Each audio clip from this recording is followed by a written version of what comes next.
Let's look at this question. 1 by x minus 1 by y is equal to 1 by 6, and x y square minus y x square is equal to 384. Okay, so let's break this down.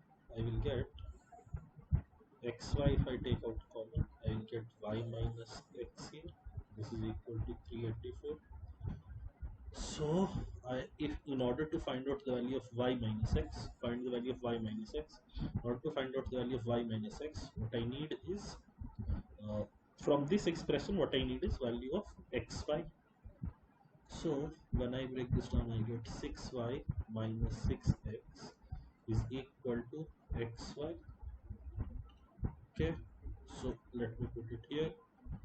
Here I will get 6 times of y minus x into y minus x is equal to 384, or y minus x whole square will be equal to 384 by 6, so 64. So y minus x will be equal to 8, which is the answer to this question.